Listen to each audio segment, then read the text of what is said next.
এলাকার বাহিরের এক মসজিদে একজন আল্লাহওয়ালা আসছে, মানুষের নিয়ে বয়ান করে আর দোয়া করে। শোনার পরে একদিন বড় ভাই ফজরের নামাজ গিয়া সেখানে আদায় করলো, আল্লাহওয়ালার সাথে কথা বলল, চোখের পানি ছেড়ে দোয়া চাইলেন, হুজুর একটু দোয়া করেন। তোমার বয়স কত? এত। বলে বিবাহ করেছো? করে না। কেন তুমি বিবাহ করো নাই? বলে হুজুর আমি আমার মনের মতো একটা মেয়ে চাইছি, পাই না। কেমন মেয়ে চাও? বলে হুজুর আমি আলেম ওলামারে মোহাব্বত করি, বয়ান শুনছি, আমি বেপর্দা নারী ঘরে আনবো না, এমন একজন মেয়ে আমি গরিবের সন্তান চাই যে আমার ডান হাতটা ধরিয়া আমাকে জান্নাতের পথে আগায় দিবে। হুজুর আপনি দোয়া করেন, আল্লাহর কুদরত। এই মোবাইলে যে আকাম করো, ভালো করার মতো কোনো লাইন কি মোবাইলে নাই? এই মোবাইলে গুগলে সার্চ দে, টাচ মোবাইল দেখলে শরীরের অঙ্গ প্রত্যঙ্গের কি কি ক্ষতি হয়। তুমি খেলে আমার উপর রাগ করো কেন? আমি তো তোমার কল্যাণমুখী, তোমার এইরকম দইরা দইরা বুঝাইয়া তোমার কল্যাণ চায়, এরকম বাবাও তো পাবা না। আলেমরা যেইভাবে তোমাকে বুঝায়, একটা গালি দেই, দুই একটা কথা একটু উচ্চ আওয়াজে হয়েছে, ক্ষমাও চাই, এই রকম তোমাকে কে বুঝাবে? অথচ তুমি মনে করো আমি তোমার দুশ্মন। অথচ পাও ধরতে রাজি। বল যে হাফিজ ভাই নিচে আইসা পাও ধরো, আমি নামাজ পড়ব। বল আমি এখন নিচে আসি। এতটা ভালোবাসা নিয়ে কথা বলতেছি, অথচ মনে করো দুশ্মনী করি তোমাদের সাথে। হুজুরে দোয়া করবে করবে, এমনি মুখে বলে আল্লাহ কবুল করুন কবুল করুন। হঠাৎ আল্লাহর ওলির কাছে আইসা মসজিদের বাহিরের জানালা থেকে একটা মহিলার কণ্ঠে সালাম দিল। ওয়ালাইকুম সালাম। কে মা জানালার বাহিরে? বলে আমি এলাকার একটা গরিব সন্তান, আমার বাবা নাই, আমি বড় ইতিম। মা তোমার বয়স কত? বলে এত। বিয়া হইছিনি? কয় না। কেন হয় না? কয় হুজুর আমি এক তো গরিব, আর আমি আমার বাবা ছিল একজন ভালো মানুষ, দিনদার। আমি আমার মালিকের কাছে কান্না করি আর নামাজ পড়ে দোয়া করি, ও দয়ার মালিক এমন একটা ছেলে আমারে স্বামী বানায়া দেও যে আমার ডান হাতটা ধইরা আমাকে জান্নাতের দিকে আগায় দিবে। হুজুরে মিটি মিটি হাসে আর কয় দেখ আমার মাওলার কুদরত। এ যুবক, তোর কথা আর এই মেয়ের কথা কাছাকাছি, মনে হয় যেন আমার মাওলা কিছু চাইতেছে। সারা দুনিয়াটা এখন মোবাইলে ঢুকানো। মানুষ নিয়ে গবেষণা কর, মোবাইলে সার্চ দে, গুগলে, যে আল্লাহ পাক এই চোখ কেন বানাইলেন, চোখ নিয়ে গবেষণা করো আর কাগজ কলমে লেখো। জীবনে যদি ভালো মানুষ হতে চাও, ডাক্তার জাকির নায়েক একটা হোমিওপ্যাথিক ডাক্তার, সারা দুনিয়া চিনে না? কথা বলো না কেন? ডাক্তার জাকির নায়েক রে সারা দুনিয়াবাসী চিনে। কে জানে ডাক্তার জাকির নায়েকের মা বাবা কে? ওই জাকির নায়েক সাহেবের জন্য গোটা দুনিয়া পাগল। এক সময় বলতো মাযহাব লাগে না, বাংলাদেশ না আন্তর্জাতিক মানের টপ লেভেলের একজন আলেম, বিশ্ববরেণ্য আলেম, পাকিস্তানের জাস্টিস তকি ওসমানী দামাত বারাকাতুহুম, গোটা পৃথিবীর মধ্যে শ্রেষ্ঠ আলেম বর্তমানে তকি ওসমানী, জানুয়ারির 12 তারিখ ঢাকাতে আসবেন। জীবনের হয়তো শেষ সফর হতে পারে। ভাইয়েরা আমার, গোটা দুনিয়ার স্কলার, কলেজ ভার্সিটিওয়ালারা আধা ঘন্টা তার লেকচার শোনার জন্য সিরিয়াল দিয়া রাখছে গোটা দুনিয়াতে। লন্ডন, কুয়েত, কাতার, এমন কোন রাষ্ট্র থেকে তার চাহিদা নাই। আধা ঘন্টা লেকচার শুনবে, সব জেনারেল। আমগো হুজুর টুজুর তো পরে, গোটা দুনিয়ার আন্তর্জাতিক জেনারেল লাইনের বুদ্ধিজীবীরা তকি ওসমানী সাহেবের আধা ঘন্টার লেকচার শুনবে। কত কোটি টাকা লাগবে একটু সময় দেন। 12 জানুয়ারি ঢাকাতে আসবেন, 1 সপ্তাহ সফরে। পৃথিবীতে ব্যাংকিং সিস্টেম কিভাবে হালাল কিভাবে হারাম এ বিষয়ে বিশাল আর্টিকেল তার আছে। ওই তকি ওসমানী সাহেবের সাথে জাকির নায়েক দেখা করলো। দেখা করার পরে বলে, হযরত আমি তো মাযহাব মানি না। তকি ওসমানী দামাত বারাকাতুহুম কোরআন সুন্নাহর আলোকে যৌক্তিকভাবে এমন সুন্দর বয়ান দিলেন, এমন সুন্দর কথা বললেন জাকির নায়েক সাহেব। পরবর্তীতে প্রায় 40 মিনিটের একটা লেকচার দিয়েছে জাকির নায়েক সাহেব এবং বলেছে মাযহাব মানা ছাড়া ইসলাম মানার কোনো রাস্তা নাই। প্রায় 40 মিনিটের একটা বক্তব্য, গোটা দুনিয়াতে ভাইরাল। ভাইরা আমার, এইবার হুজুর বলে, তোমার চাহিদা মতো মেয়ে, মেয়ের চাহিদা মতো তুমি। বলে, হুজুর আপনি যদি মধ্যখানে থাইকা বিবাহের ব্যবস্থা করেন আলহামদুলিল্লাহ। সংক্ষেপে বলছে, যুবক মা বোনেরা ভালো করে শুনেন। বিবাহ হয়ে গেল। এই ঘটনাটা গুগলে সার্চ দিলে পাইতে পারো। নামটা শেষে বলতেছি, খেয়াল করি। ভাইরা আমার, বিবাহ হওয়ার পর মনের মতো স্ত্রী, মনের মতো স্বামী, এক হাতে তালি বাজে না, বিনা বাতাসে পানি নড়ে না। স্বামী আর স্ত্রীর মন যদি এক না হয়, ওই বাগানে সুন্দর ফুল ফুটে না। দোনোজনার মন এক। কেমনে? ফজরের সময়, ভোর রাতে তাহাজ্জুদের নামাজে স্বামী যদি উঠে স্ত্রীকে জাগায় দেয়, স্ত্রী যদি উঠে স্বামীকে উঠায় দেয়। দুইজনে ওযু বানাইয়া এক যায় নামাজে বসে নামাজ আদায় করে। প্রতিদিন দোয়া করি, হে মালিক,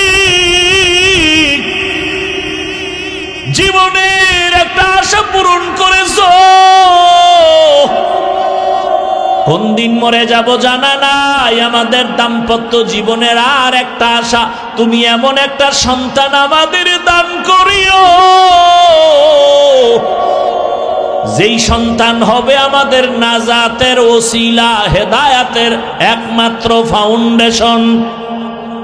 স্বামী আর স্ত্রীর কান্না মালিক কেন শুনবেন না?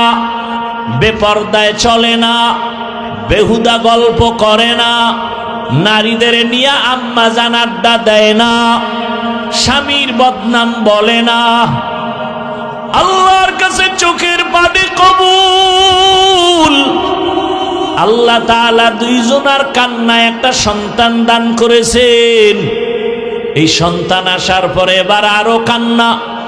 ও আল্লাহ, তুমি আমার সন্তানটাকে জগৎ বিখ্যাত ওলি হিসাবে কবুল করো।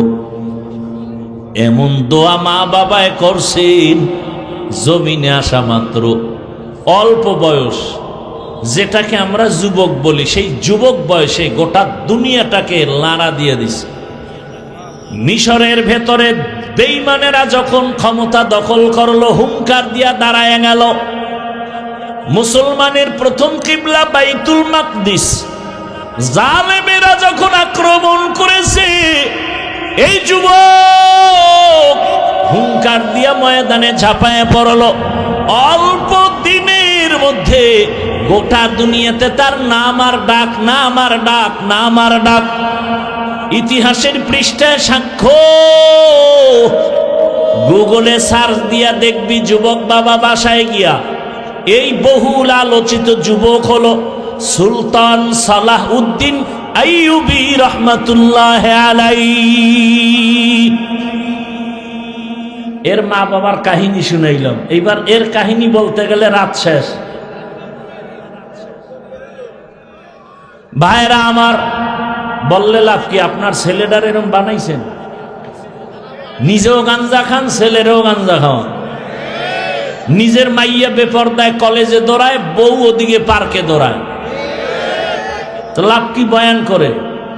ফজর পড়েন নাই, জহুর পড়েন নাই, আসর পড়েন নাই, মাগরিব পড়েন নাই, কি লাভ হবে? মুমিন বেঈমানের ব্যবধান নামাজ। বেঈমানেরা নামাজ পড়ে না, মুমিন যারা তারা নামাজ ছাড়ে না। নামাজ কই? আজকে বয়ানের পরে যদি দেখেন মসজিদে মুসল্লি বেশি, বুঝা যাবে বয়ানটা কাজে লাগছে। আর যদি দেখেন না, মুসল্লি আরো কইমা গেছে, বুঝবেন বয়ানের ফলাফল ভালো হয় নাই। পর্দার আড়ালের আম্মা জানেরা, আপনার মতো কত মা এখনো আছে বেপর্দায় চলে না, নামাজ ছাড়ে না, মোবাইলে সময় নষ্ট করে না, স্বামীর মাল হেফাজত করে। ও আমার যুবক, বিদায় বেলা বলে গেলাম, মা বাবার দোয়া নিয়ে এখনো সময় আছে, তওবা করো। ডাক্তার যদি হও, আদর্শবান ডাক্তার হইও, আদর্শবান ইঞ্জিনিয়ার হও, আদর্শবান প্রফেসর হও, ওসি ডিসিএসপি হও। আম্মা জানকেও বলবো, সন্তানটাকে ভালো লাইনে চালানোর মেহনত করেন, সন্তানটাকে কোরআন পড়াবেন। ডাক্তার হইয়াও কোরআন পড়বে, রুগী দেখবে, নামাজ পড়বে, মা বাবার জন্য দোয়া করবে। এমন একটা কোরআনওয়ালা ডাক্তার দুনিয়াতে রেখে যাবেন, কোরআন পড়নেওয়ালা ইঞ্জিনিয়ার বানাবেন। এখনো সময় আছে, যারা এই লাইনে নাই তওবা করেন। দুনিয়ার হায়াত আর কয়দিন? আল্লাহর মোহাব্বত নিয়ে তওবা করেন। আর আল্লাহকে মনে মনে বলেন, জোরে বলা লাগবে না, মনে মনে বলেন, হে মালিক, জীবনে তো কম গুনাহ করলাম না। ও মা, ও বোনেরা, ও যুবক বাবারা, মনের আশা পূরণ করতে গিয়া পার্কে পার্কে দৌড়াইছো, এখনো কি আশা পূরণ হয় নাই? আমাকে বলো, আর কতদিন পার্কে গেলে আশা পূরণ হবে? আর কত রাত্র মোবাইল চালাইয়া গুনাহ করলে আশা পূরণ হবে? আর কতদিন দাড়ি কাটলে আশা পূরণ হবে? আর কতবার বেপরদার নাচ গান করলে আশা পূরণ হবে? এবং এটাও বলো, তোমার হায়াতের বাকি আছে কতদিন? চোখের সামনে যুবকের লাশ। এমন একটা দিন নাই, কয়েক মাস আগে বাইতুল্লায় বাংলাদেশের খবর শুনলাম, বিদেশি যুবক টাকা কামাই করে স্বর্ণের অলংকার নিয়ে ঢাকা আসছে। কয়েকদিন বাড়িতে আনন্দ করে আবার যাবে। ঢাকা শাহজালাল এয়ারপোর্টে নামছে, গাড়িতে উঠছে, পরিবারের ছেলে মেয়ে বিবিরা সব। কি আনন্দ! যাইতে যাইতে যাইতে যাইতে বাড়ির কাছে যাইয়া ড্রাইভার গাড়িটা পানির মধ্যে ফেলে দিছে। ফেসবুকের গোলাম বাবারা, দেখো নাই? সময় পাও না আকামের কারণে। ওই যুবক বাবা মিডিয়ার সামনে কান্না করে, কই আমার টাকা, কই আমার স্বর্ণ। আরে মানুষ বিয়া কইরা খাইয়া না খাইয়া, ছেলে মেয়ে নিয়ে পরিবার একসাথে থাকার একটা আনন্দ আলাদা, আমি সে আনন্দ করি নাই। টাকার জন্য বিদেশে গেলাম, আজকে আমি বাড়িতে আসছি আনন্দ করব, কিন্তু কপাল কেন খারাপ। আমার হাতের উপরে আমার বাচ্চাটা মরে গেল, আমার কাঁধে আমার স্ত্রীর লাশ। আমি এখন ঘরে গিয়া কি করব? আমার ঘরের বাতি দেওয়ার মানুষটা মরে গেল। ছোট বাচ্চা আমাকে আব্বু বলে যখন ডাক দেয়, কলিজাটা ঠান্ডা হয়ে যায়। আজ আমার হাতের সামনে আমার কলিজার সন্তানটা পর্যন্ত চলে গেল। ও আমার যুবক বাবা, আজকে তুমি ভালো আনন্দে বসে আছো, বয়ান শুনো। জানি না আগামীকাল এই টাইমে হতে পারো তুমি হসপিটালের রোগী। ও বাবা, গত বছরও বয়ান করেছিলাম, আজকেও বয়ানে আসছি, কিন্তু খবর নেও, গত বছর যারা এখানে ছিল অনেকেই দুনিয়াতে জিন্দা নাই। আগামী বছর বয়ান চলবে, আজকে আমরা যারা আছি আগামীতে থাকার গ্যারান্টি নাই। কিসের বাহাদুরি করো রে বাবা? ওরে রাতের বেলা বাসায় যাইয়া মোবাইল চালায়া যখন শেষ বেলা ঘুমাবা, সকাল 10টা 11টায় তোমার মা বলবে বাবা ওঠো। প্রতিদিন একবার ডাক দিলে তুমি উঠে যাও। আজকের মা তোমাকে 10 বার ডাকে সাড়া নাই। মায়ের কলিজে একটা আঘাত লাগছে, না জানি কি হয়ে গেল। মা দরজা খুলিয়া ডুইকে তোমার শরীরে টাচ করে দেখে পুরা বডি তোমার ঠান্ডা এবং শক্ত। মা একটা চিৎকার দিয়া বলে কে আসো, আয় আয়। আমার কলিজার বাবা আর জিন্দা নাই। যুবক তুমি তখন দেখতে থাকবা আমার মাওলার কুদরতে। মা চিল্লাইবে তোরা কে আসো, আয়। আমাকে আর আম্মু বলিয়া ডাক দেওয়ার কেউ নাই, আমার কপাল বড় খারাপ। বাবাও কান্না করবে আমার ছেলে নাই, কত বড় আশা। ছেলে চাকরি করবে, বিদেশ যাবে, ডিগ্রি নিবে, আজ আমার ছেলে নাই। টেলিফোন করবে বাবা ইমাম সাহেব হুজুর আমার ছেলে মরে গেছে, জানাজা না দিয়া যাবেন না। কাউকে বলবে বাজারে যাও কাফন কিনে আনো, কাউকে বলবে বাঁশবাগানে গিয়ে কবর খনন কর। আমার গায়ের গেঞ্জিটা বেলেট দিয়া কেটে কেটে রাখবে। কাউকে বলবে গরম পানি কর, চিরবিদায়ের গোসল। তোমার আমার জামা কাপড় খুলিয়া ঘরের পেছনে একটা খাটের উপরে রাখিয়া গরম পানি দিয়া মশারি টানায় গোসল শুরু করে কাফন পারাবে। মা কান্না করবে আমারে মা বলিয়া কে ডাকবে। কাফনে পেঁচায় যখন মসজিদের খাটে উঠাইয়া কবরের দেশে নিয়ে যাবে, জানাজার মাঠে নিবে, মা জানালা দিয়া ডাকবে আর বলবে আমার বাবারে কই দাও। সবাই বলবে জানাজার মাঠে নিয়ে যাই, ওখান থেকে কবরস্থানে নিব। মা বলবে আমার বাবার চেহারাটা শেষবারের মতো একটু দেখাও, আর জীবনে দেখা হবে না। ও যুবক, মায়ের জীবনের শেষ দেখা দিয়া দিবে। জানাজা পড়ায় কবরে রাখিয়া সবাই মাটি দিয়া চলে যাবে। ওই কবরে এখন কেউ নাই, ডানে মাটি বামে মাটি, উপরে নিচে মাটি, বালিশ নাই, বিছানা নাই, বাতি নাই, অন্ধকারের ঘর, সাপ বিচ্ছুর ঘর। দুইজন ফেরেশতা 3টা প্রশ্ন করার জন্য আসবে। রবের পরিচয় দাও, ধর্মের পরিচয় দাও, রহমতের নবীর পরিচয় দাও। ওরে যারা নামাজ নাই, রোজা নাই, দাড়ি নাই, টুপি নাই, ওরা কবরে গিয়া বলবে হা হা লা আদরি, আফসুস আমি কিছুই জানি না, কিছুই জানি না। নবী বলেন আল্লাহ গায়বী আওয়াজ দিবেন, ও ফেরেশতা এই নাফরমান বেনামাজিরে আর সুযোগ দেওয়া যাবে না। আমি দুনিয়াতে কম সুযোগ দেই নাই। আমার দেওয়া সূর্যের আলো, চাঁদের আলো, পানি ভোগ করলো, জমিনের ফসল খাইলো, গাছের ফল খাইয়া। আমার হুকুম মতো নামাজ নাই, রোজা নাই। এখন আর ছাড় দেওয়া যাবে না। কবরে জাহান্নামের সাথে রাস্তা বানায় দাও, কবরে জাহান্নামের আগুন। ও আমার কলিজার যুবক, একটা বেতের বাড়ি সইতে পারি না, মশার কামড় সহ্য করতে পারি না। গুনাহগার হইয়া কবরে গেলে জাহান্নামের গরম কেমন করে সহ্য করবা? আমার আল্লাহ রাগ করি আওয়াজ দিবে কবরের মাটি, এই বেনামাজি নাফরমানের দুই দিক থেকে জোরে জোরে চাপ দাও। এত জোরে চাপ দিবে পাজরের হাড়গুলো চুরমার হয়ে যাবে। মায়ার নবী উম্মতের জন্য এত কাঁদলেন, মনটাকে বুঝাও যুবক, তোমার মতো যুবক যদি জেনারেল লাইনে পড়ে, নামাজ পড়ে, স্কুলে পড়ে, কলেজে পড়ে, চাকরি করে, ব্যবসা করে, নামাজ পড়ে, তুমি কেন পারবা না?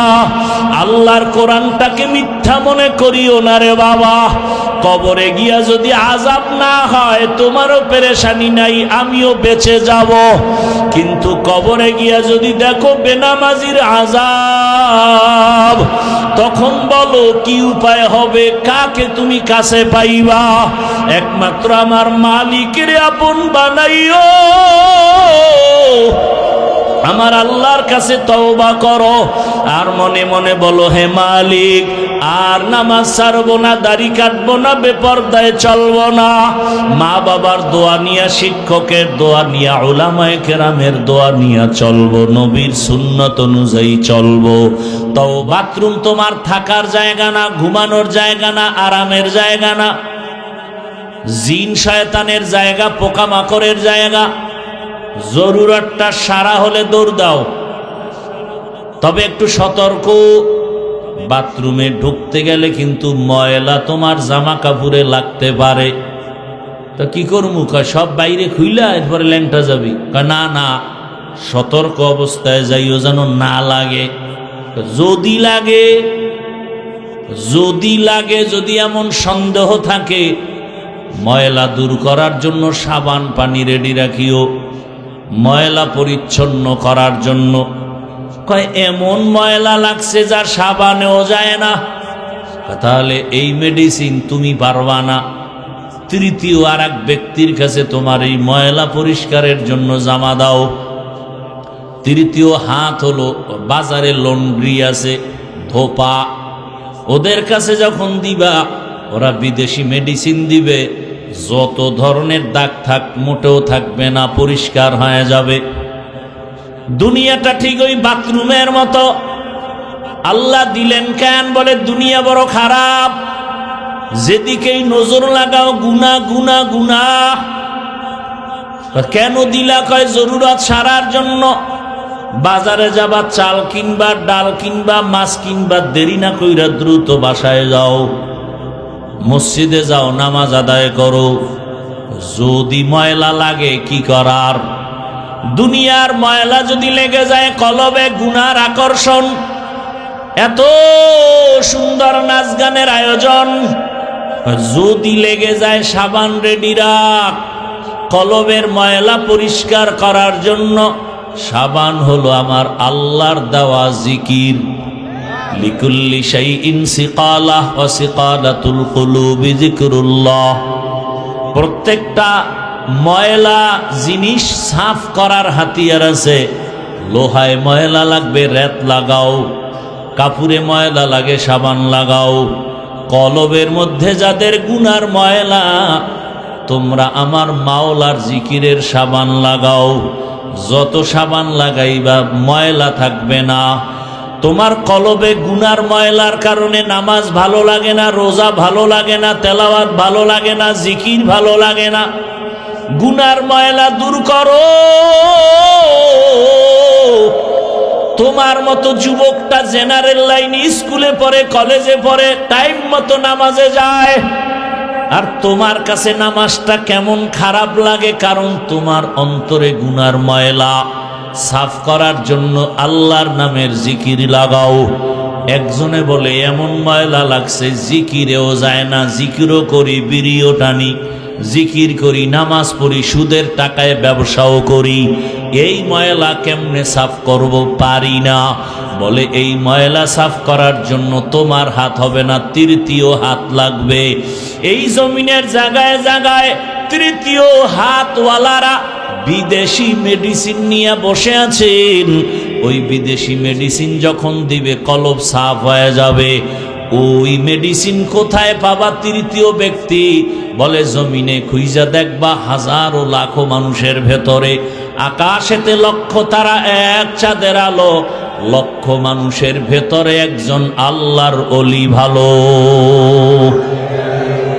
এমন আল্লাহওয়ালা আছে না নাই? তুমি বাম হাতে পানি পান করো, কিন্তু আল্লাহওয়ালা বাম হাতে পানি পান করবে না। তুমি উল্টা পাল্টা পথে দৌড়াও, আল্লাহওয়ালা উল্টা পথে দৌড়াইবে না। ওই আল্লাহওয়ালার কাছে যাও। আর বিদেশি মেডিসিন যখন দিবে, বলে বিদেশি মেডিসিনটা কি? বলে বিদেশি মেডিসিনের নাম হলো তাকওয়া। हर के दारत खौफे हकदार दिल मदम जन्नतुल मअवा देहद रामकम जुज़बा हक ची जे मखाज इंसो जा फजले उआ मस्ते दर जुमला जहां। আল্লাহর জন্য বারবার বলেন তাকওয়া মানে আমাকে ভয় করো। কাকে? জোরে বলেন কাকে? আল্লাহকে ভয় করো। যদি প্রশ্নটা করি এই ময়দানের ভেতরে, আপনারা কারা কারা আল্লাহকে ভয় করেন? যদি করি তাহলে সবাই হাত উঠাবে না? অথচ এখানে বহু আল্লাহর আশেকরা আছেন, ফজর পড়ে নাই, জোহর পড়ে নাই, আসর পড়ে নাই, মাগরিব এশা পড়ে নাই, এমন লোক এখানে নাই? সেও দুটো হাত উঠায় বলবে আমি আল্লাহকে ভয় করি। আমি নামাজ পড়ে বলি আল্লাহকে ভয় করি। আপনি দাড়ি না রেখে বলেন আল্লাহকে ভয় করি। আমি দাড়ি ঠিক রাখিয়া বলি আল্লাহকে ভয় করি। আপনি হারাম খাইয়া বলেন আল্লাহকে ভয় করি।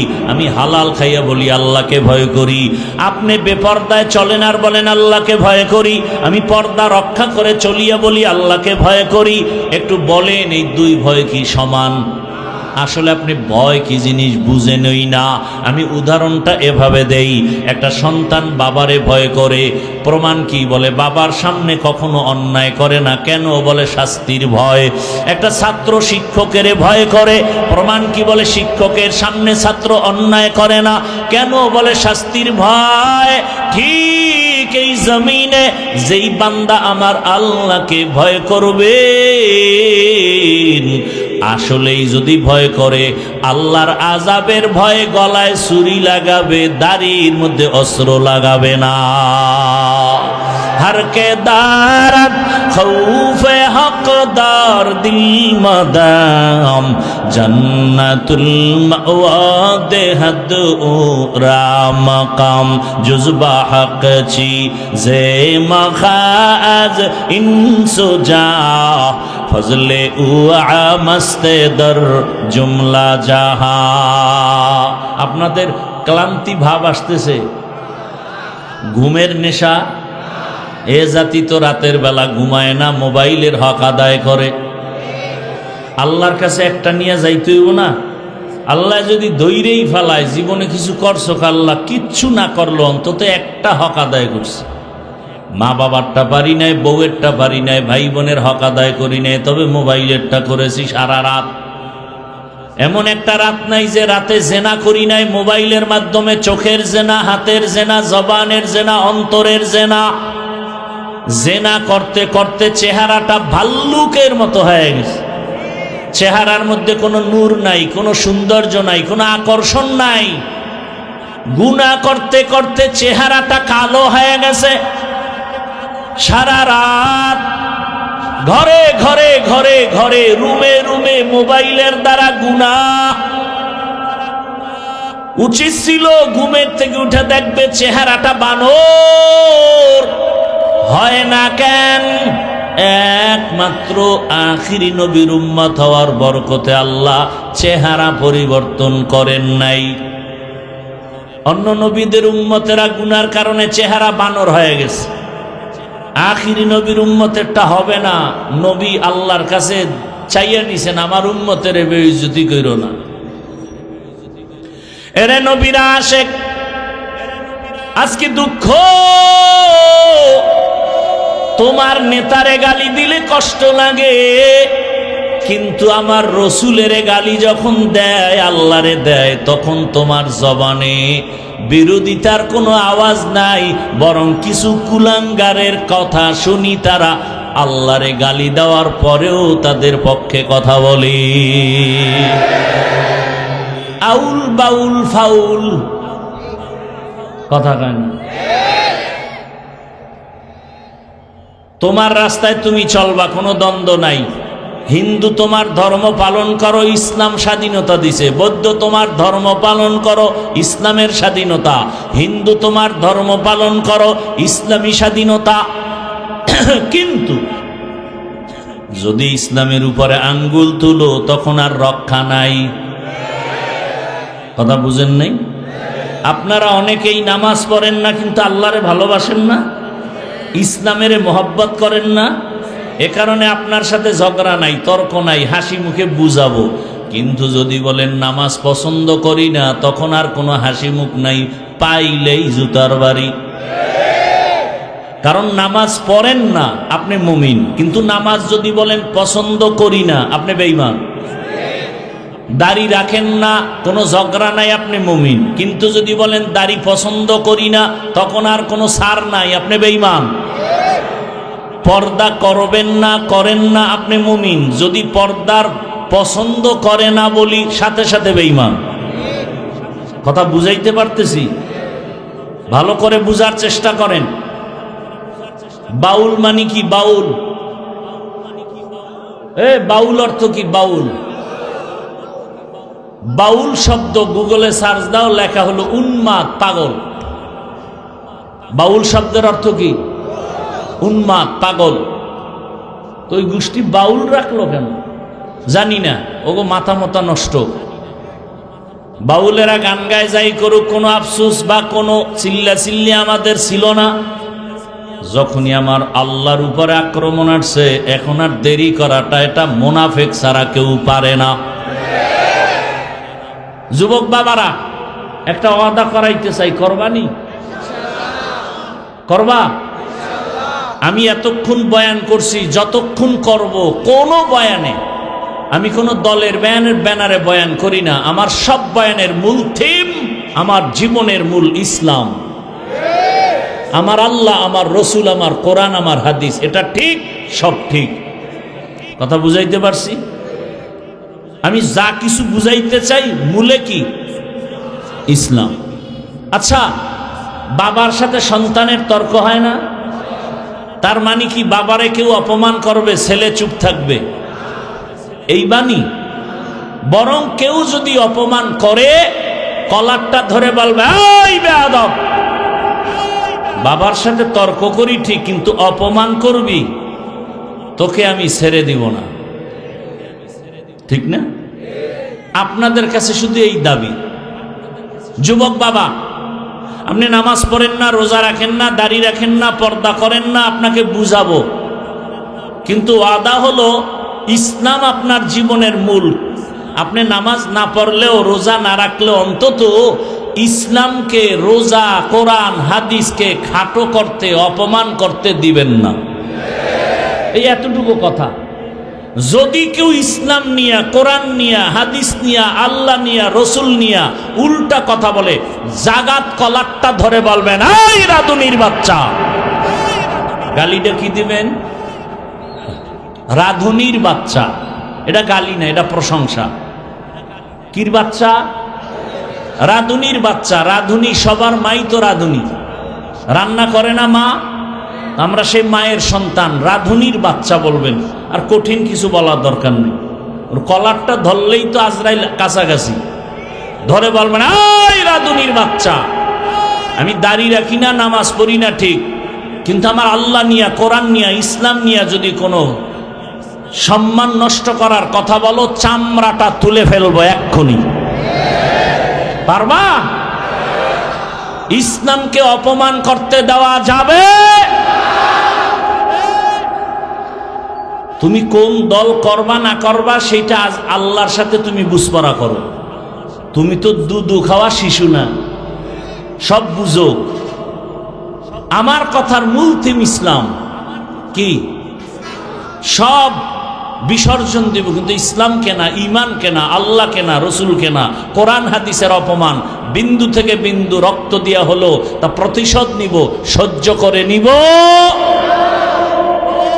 কথাটা বুঝাইতে পারছি? ইসলাম এমন এক ধর্ম, পৃথিবীতে এর মতো সুন্দর, পিওর, শান্তির, সহজ ধর্ম নাই। সব থেকে সহজ ধর্ম ইসলাম। আমরা আলোচনা করি না, বুঝি না, এজন্য মনে করি ইসলাম মানে অনেক কঠিন। না, ইসলামের মতো সহজ কোনো ধর্ম নেই, অনেক সহজ। এবং ইসলামটা পরিপূর্ণ মানুষের সমাধানের একটা জায়গা। আপনাদের কি মনে হয় ইসলাম দুর্বল, কোরআন দুর্বল? মানুষের সব সমাধান কি আল্লাহ দেন নাই? না, কোনো ভুলে একটা জায়গায় আল্লাহ বোধহয় দিতে ভুলে গেছেন। কেন বলেন ইসলামে কোরআনে রাষ্ট্রনীতি নাই? কথা বলেন না কেন? সুলাইমান নবী গোটা দুনিয়া পরিচালনা করেন নাই? ঘটনা কোরআনে নাই? ইউসুফ নবী মিশরের অর্থমন্ত্রী ছিলেন না? ঘটনা কোরআনে নাই? রহমতের নবী মদিনার রাষ্ট্র চালান নাই? হ্যাঁ, আপনি একটু আগেই বলছে আপনি নামাজ পড়েন না, ঠিক আছে আপনাকে বুঝাবো, কিন্তু আপনি এই কথা বললেন না আমি নামাজ পছন্দ করি না, তাহলে কিন্তু আপনার সাথে আমার যুদ্ধ হবে, কারণ আপনি বেঈমান। আপনি আল্লাহর কোরআনে বর্ণনা করা রাজনীতি আপনি যদি না করেন কোনো ঝগড়া নাই, কিন্তু যদি বলেন এটা কোরআনে নাই, ইসলামে নাই, পছন্দ করি না, তাহলে যুদ্ধ হবে। কথা বুঝাইতে পারলাম? আল্লাহর কথাকে আপনি নাই বলবেন এই সাহস আপনাকে দেওয়া হয় নাই, আপনি মানেন না, সে দুর্বলতা ভিন্ন। আল্লাহ বুঝার তৌফিক দান করেন। তো মানুষ দুনিয়া দুনিয়া করে কেন? এত বয়ান, এত বয়ান, এত বয়ান, রাত নাই দিন নাই খালি বয়ান, দাওয়াত ও তাবলীগওয়ালাদের বয়ান, পীর মাশায়েখের বয়ান, আমাদের বক্তাদের বয়ান। কি কিছুক্ষণ থাকবেন না? ধৈর্য হারাই ফেলছেন।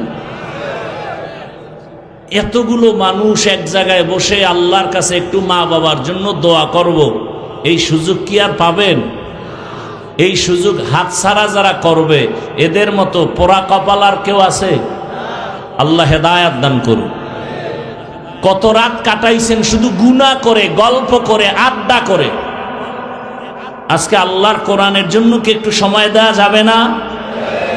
শেষ দোয়া করে যাবেন ইনশাআল্লাহ, আল্লাহ কবুল করেন। ভাইরা আমার, দুনিয়ার লোভে পড়ে দুনিয়ার সব মানুষ পেছনে ধরে, আমি হুজুরও যদি দেখেন উল্টা পাল্টা করি, বুঝবেন দুনিয়ার লোভ। কারণ রহমতের নবী বলছেন দুনিয়ার মোহাব্বত আর লোভ হলো সব ধ্বংসের মূল কারণ। এই লোভ আবার তিন প্রকারে ভাগ করা: হুব্বে যা, হুব্বে মাল, হুব্বে নিসওয়ান। সম্মানের চেয়ারের লোভ, টাকা পয়সা সম্পদের লোভ, যৌবনের লোভ। এ যুবক, তোমার মতো যুবক স্কুল কলেজে পড়ে, নামাজ পড়ে, তুমি পারো না কেন? কয় লোভে আটকায় গেছি, ভালো লাগে না নামাজ। কয় কিসের লোভ? কয় যৌবনের লোভ। মা বাবারে মানো না কেন? কয় যৌবনের লোভে আটকায় গেলাম। ফেরাউন নামের বেঈমান আমার আল্লাহকে আল্লাহ বলে মানে না, নিজেরে খোদা দাবি করলো। শুধু খোদা না, সব থেকে বড় খোদা, আনা রব্বুকুমুল আ'লা, সব থেকে বড় খোদা দাবি করলো। কেন? বলে সম্মানের চেয়ার দখল করার লোভে, ক্ষমতার লোভ। কারুন নামের বেঈমান যাকাত দেয় না কেন? বলে টাকার লোভ। আমাদের সমাজে এই টাকার লোভীরা ঠিকমতো গরিবের বেতনটাও দেয় না। কথা বলেন না কেন? আমার দেশের ধনীরা ঠিকমতো গরিবের যাকাতও আদায় করে দেয় না। কেন? বলে যাকাত দেওয়া জরিমানা মনে করে। এত যাকাত দিব কেন? আল্লাহর জাতের কসম, এই জমিনে যদি ইসলামের অর্থনীতি বাস্তবায়ন হইতো, মাত্র 5 থেকে 10 বছরের ভেতরে আমার দেশে কোনো দরিদ্র থাকতো না। আল্লাহর জাতের কসম করিয়ে জন্য যেন সন্দেহ না থাকে, দুনিয়াতে যত অর্থনীতি আছে, শ্রেষ্ঠ কল্যাণমুখী অর্থনীতির নাম হলো ইসলামী অর্থনীতি। এই বিষয়ে আলোচনা নাই, এজন্য আমরা বুঝি না। ইসলামের অর্থনীতির মূল একটা শাখা হলো যাকাত। ইসলামী অর্থনীতির একটা লাইন হলো গরিবের ধার দাও, ধার করজ দাও। কিন্তু আপনাদের এলাকার তিলকপুরে কোন গরিব গিয়ে যদি বড় লোকেরে বলে আমারে 5,000 টাকা ধার দেন, আমি 15 দিন পরে দিব, বড় লোক কয় টাকা নাই, টাকা নাই, টাকা নাই। কানের সাথে মুখ লাগায় গোপনে যদি কয় সুদে দাও, কয় লাখ, ঠিক নি? ওর কপালে আল্লাহর লানত। কারণ সুদের সাথে যারা ইচ্ছা করে জড়িত হবে, ওরা 24টা ঘন্টার সেকেন্ডে সেকেন্ডে সেকেন্ডে অল টাইম গর্ভধারিণী মায়ের সাথে জেনার গুনাহ, জেনার গুনাহ, জেনার গুনাহ। দুনিয়াতে যত ইসলামের দুশ্মন, আল্লাহর দুশ্মন, এর মধ্যে বড় দুশ্মন হলো দুই দল। এক দল যারা সুদের সাথে জড়িত, আর এক দল যারা বুখারী শরীফে আছে আল্লাহ ওলিয়া উলিয়া যারা মানে না, এরা আল্লাহর দুশ্মনের মধ্যে সব থেকে বড় দুশ্মন। কয় বড় দুশ্মন বুঝলাম কেমনে? বলে এই দুই দলের সাথে আল্লাহ বলেন আমি নিজে যুদ্ধ করব। সুদখোরের ব্যাপারে আল্লাহ কোরআনে বলছেন সূরা বাকারা, ইয়া আইয়ুহাল্লাযীনা আমানুত্তাকুল্লাহ ওয়া যারু মা বাকিয়া মিনার রিবা ইন কুনতুম মুমিনিন ফাইন লাম তাফআলু ফাআযানু বিহারবিন মিনাল্লাহি ওয়া রাসূলি। আর এক দলের কথা বুখারী শরীফে হাদিসে কুদসি, মান আদালি ওয়ালিয়ান ফাকাদ আযানতুহু বিল হারব। যারা ওলিয়া উলিয়ার সাথে দুশমনি করবে, আমি আল্লাহ রেডি তার সাথে যুদ্ধ করার জন্য। কারণ জমিনে আমার কাছে ফেরেশতার মূল্য নাই, আমার কাছে প্রিয় ফেরেশতা না, জিন না, আমার কাছে সব থেকে প্রিয় আমার বান্দা। আর এই বান্দাদের মধ্যে যারা আমার খাস ওলি, আমার বন্ধু তাকওয়াওয়ালা, এরা আমার অনেক প্রিয়। আর আমার এই প্রিয় বন্ধুদের সাথে যারা দুশমনি করবে, আমি আল্লাহ যুদ্ধ করার জন্য রেডি। এই জন্য আমি মাঝে মাঝে বলি, যারা বলে ওলিয়া উলিয়া মানি না, আমি বলি ওরা কোরআন মানে না, বুখারী শরীফ মানে না, ওরা ভণ্ড। এদের যারা ভণ্ড বলবে না, তারাও ভণ্ড। আউলিয়ারা কারে উকবা ইখতিয়ার, জাহেলারা কারে দুনিয়া ইখতিয়ার। মাইলে মোমেন সোয়ে মোমেন মিশাওয়াত, মাইলে কাফের সোয়ে কাফের মিশাওয়াত। ভয় করব কাকে? আল্লাহর ভয়। ও যুবক, তোমার অন্তরে বোধহয় একটা উল্টা ভয় কাজ করে, উল্টা ভয়। এই হুজুর বয়ান তো খারাপ না, কিন্তু কেমনে যে দিন ইসলামের উপরে মজবুত হয়ে চলবো ভয়। আমি বলবো এতক্ষণ যে চিল্লাইয়া বয়ান করলাম, আমি এ কথা বুঝাই নাই তুমি স্কুল ছেড়ে হুজুর হও, টুপিওয়ালা হও, এটা বলি না। বরং আমি বাংলাদেশে এটাই সব যুবকরে বুঝাতে চাই, তুমি স্কুলে কলেজে পড়ে ডাক্তার হও, ইঞ্জিনিয়ার হও, প্রফেসর হও, ওসি ডিসি এসপি হও। আমি এটা বুঝাতে চাই। কেন? আমার দেশে মুফতি মুহাদ্দিস মাওলানার অভাব নাই, আমার দেশে আদর্শবান ডাক্তারের অভাব, আদর্শবান ইঞ্জিনিয়ার প্রফেসরের অভাব, আদর্শবান ওসি ডিসি এসপির অভাব। আজ যদি আমার দেশের থানা জেলার ডিসি এসপি যদি আদর্শবান নামাজি হতো, কোরআনের বয়ান চলতো, কোনো সুদখোর থেকে অনুমতি নেওয়া লাগতো না। লাগতো? ওই সেদিন শুনলাম এক টিওনো প্রতিদিন ফজরের নামাজ এলাকায় ঘুরে ঘুরে এক এক মসজিদে আদায় করে, মানুষের উপকার করে, একটা টাকাও হারাম ভাবে খায় না। এরকম কি প্রশাসনে লোক নাই? আপনারা পারেন না কেন বলেন? সহজ, কোনো বয়ান নাই, আউলা জাউলা। ওয়াজে জায়গায় আপনার মতো লোকটাই যদি জেনারেল লাইনে থেকে নামাজ পড়ে, আপনি পারেন না কেন বলেন? আপনার কপালে কার বরদোয়া লাগছে বলেন? আমি হুজুরইতে বলছি। আপনার মতো জেনারেল লাইনের বান্দা, ডাক্তার, প্রফেসর, ইঞ্জিনিয়ার নামাজি নাই। প্রশ্ন, আপনি পারেন না কেন? আপনার কপালটা নষ্ট কেন? কার বরদোয়া লাগাইছেন বলেন? 3 জায়গার বরদোয়া যদি লাগে, আল্লাহর কসম মরার আগে ধ্বংস হয়ে যাবেন। 1 নাম্বার জায়গা মা বাবা, 2য় জায়গা আপনার শিক্ষক, 3য় জায়গা ওলামায়ে কেরাম। এই 3টা জায়গার যদি বরদোয়া লেগে যায়, মরার আগে জীবনটা আপনার ধ্বংস হয়ে যাবে। বহু রাস্তায় হাঁটি আর ঘুরি দেখি ল্যাংটা পাগল ইংলিশে কথা কয়। পাগলে আবার ইংলিশ কয় কেমনে? কয় না না, স্কুলের ভালো ছেলে ছিল, কলেজের ছেলে ছিল, বেয়াদবি করার কারণে রাস্তার পাগল হয়ে গেছে। পাগল হইতে কি মদ খাওয়া লাগেন? একটা তার উল্টা পাল্টা হয়ে গেলে জাগাত শেষ, বুদ্ধি শুদ্ধি সব শেষ। ভাইরা আমার, জেনারেল লাইনে থাকো,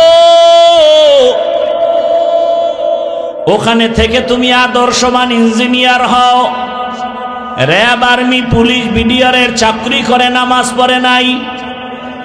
ও যুবক বাবা, তোমার মতো কত জেনারেল ভাই রাস্তায় গাড়ি চালায়, নামাজ পড়ে, বলো তুমি কেন পারো না?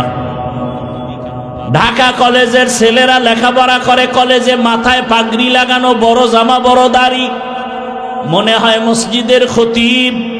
সে যদি পারে, বাবা বলো তুমি কেন পারো না? আমার অন্তর বলে তোমার উপরে আমার আল্লাহ বেজার। কোন দিন যেন আজরাইল এসে তোমারে ধাক্কা দিয়া বসে, পালাবার কোনো জায়গা নাই। এমন একটা দিন নাই গাড়ির নিচে, পানির নিচে, ঘুমের বিছানায় মরণের লাশ দেখা যায় না। আপনাদের কষ্ট যদি না হয়, আমি ছোট একটা ঘটনা দিয়া বুঝাবো। কষ্ট হবে? এই যে একদল মানুষ, এরা ওয়াজে যে কেন আসে এটাই আমার বুঝে আসে না। এই মানুষগুলো ওয়াজে কেন আসে আমার এটা বুঝেই আসে না। যে একটু দোয়া করে যাবেন, এই ভাগ্যটা নাই, তো আসছেন কেন? যে লাইন দিয়ে উঠতেছে, কি বিষয়টা কি? এই মিয়া, বিষয়টা কি? এটা নাটকের প্যান্ডেল নাকি? মন চাইলে উঠবেন, মন চাইলে চলে যাবেন, এটা যাত্রার প্যান্ডেল? আসলে বিষয় কি? এই রকম থার্ড ক্লাসের বিছানায় সবার কপাল হয় না বসে থাকা। এই থার্ড ক্লাসের বিছানায় বসতে হলে মাওলার দয়া লাগে। যে কোনো ব্যক্তি বসতে পারেন, এটা কপালওয়ালা হতে হয়। বুঝেন না এই প্যান্ডেলটা এখন আল্লাহর কাছে কত দামি? বসার সাথে সাথে আপনাদের সব গুনাহ মাফ। বরং খুশি হইয়া আল্লাহ আরশে আজিম এরকম একটা মজলিস মিলাই দিছেন ফেরেশতা দিয়া।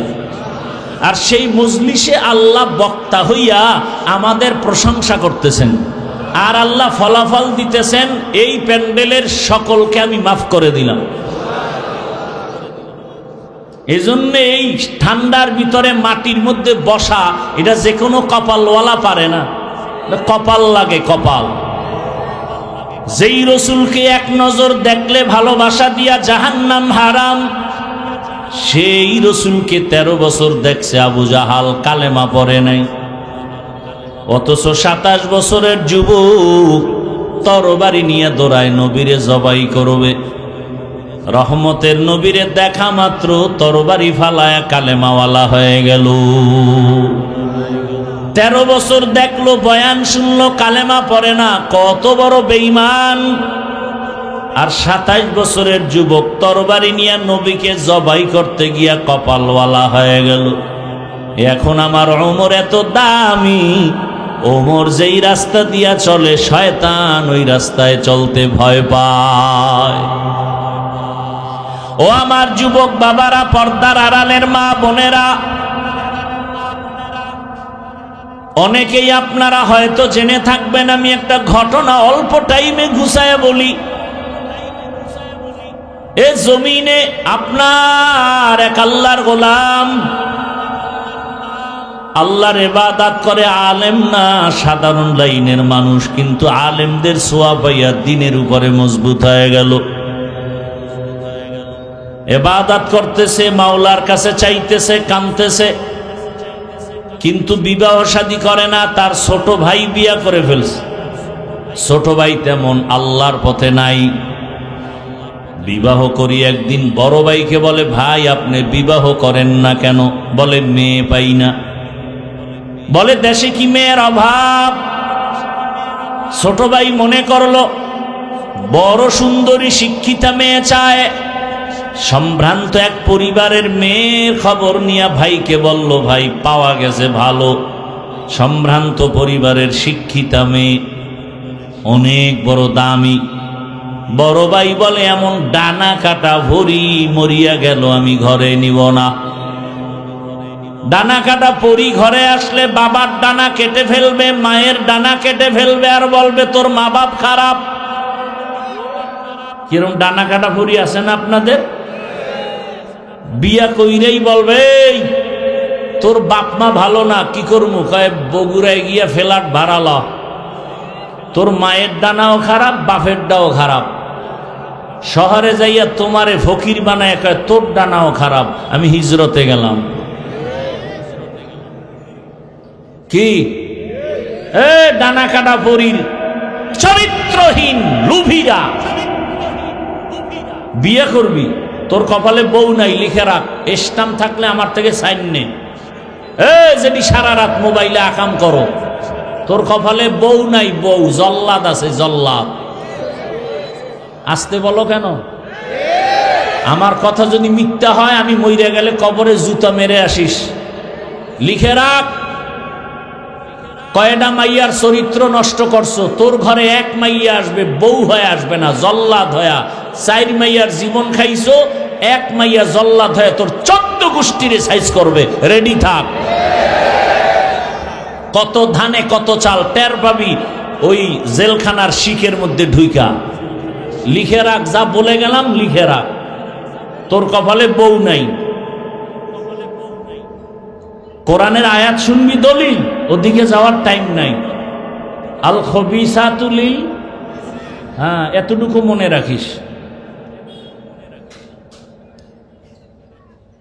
তোর মাইয়া যদি 13টা কোরআন মাথায় লয়ে কসম খায় একা, হুজুর খুব পবিত্র। আমি বললাম ওর সিরিয়াল কত? তুই কয় নাম্বারের ছেলে? কয়টা কেমনে কম? আমি কই তোর ওই মাইয়া কয় নাম্বারের সিরিয়াল? তুই ওই সিরিয়ালে আছো। তোর যদি 4 মাইয়া তুই চরিত্র নষ্ট করে এটারে পঞ্চমে ধরো, তো ওই মাইয়াও 4 ছেলের চরিত্র নষ্ট করে তোরে ধরছে পঞ্চম। আল খবিসাতু লিল খবিসিন। রেডি থাক। তোর কপালে বউ নাই, কথাটা আমি খুব আসমান বরাবর ওজন দিয়ে বলে গেলাম।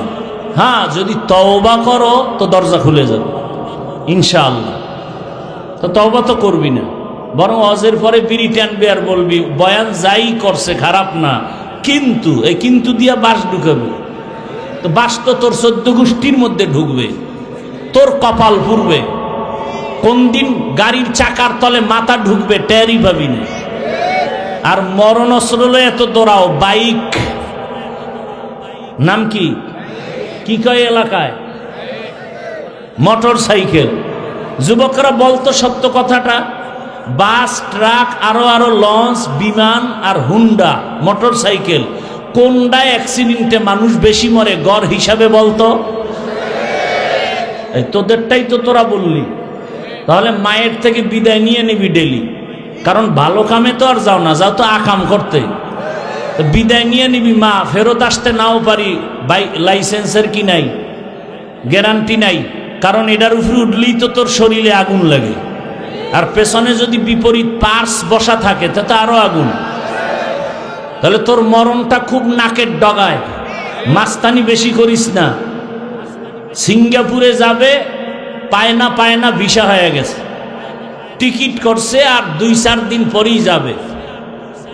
খুব আনন্দ, সবার সাথে ভালো ব্যবহার, ভদ্র ছেলে, জাগার নাম কমু না। ওই ছেলেটা সকালে বাসায় বসা 8টার সময় ওর বন্ধু ফোন দিছে, আয় একটু চায়ের দোকানে যাব, নাস্তা টাস্তা করে আসি। তো বলে আম্মু একটু দোকানে যাই। তো বাইকটা লয়ে বাইরিস, মা কয় তাড়াতাড়ি আসিস, ভিসা হয় না হয়ে গেছে, টিকিট করছে 2-4 দিন পরে চলে যাবে সিঙ্গাপুর। ওর মামা একজন আলেম আমার সাথে বলল আর কানলো। ওই যে বাইকে উঠছে বন্ধুরে নিয়া দোকানের কাছাকাছি গিয়া একটা ওই যে পিলার আছে বিদ্যুতের, ধাম করে লাগাই দিছে, ঘুইরা পড়ে গিয়া মাথা শেষ। কয়েকদিন পর সিঙ্গাপুরে যাবে, আল্লাহ কায় একেবারে নিয়ে নেই। আর আমরা গাড়িতে উঠি, আফসুস, কত যে দোয়া দুরুদ পড়ি গাড়িতে বৈশা, কত দোয়া দুরুদ পড়ি, ইস্তেগফার পড়ি, দরুদ শরীফ পড়ি, 5টা সূরার আমল করি, আয়াতুল কুরসি পড়ি, সূরা ফাতিহা পড়ি, কত আমল করি গাড়ির মধ্যে। আল্লাহ তুমি হেফাজত করো, তুমি ছাড়া কে আছে। এই উত্তরবঙ্গে আসতে গিয়া বাংলাদেশের এক কিংবদন্তি আমাদের বক্তা বড় আলেম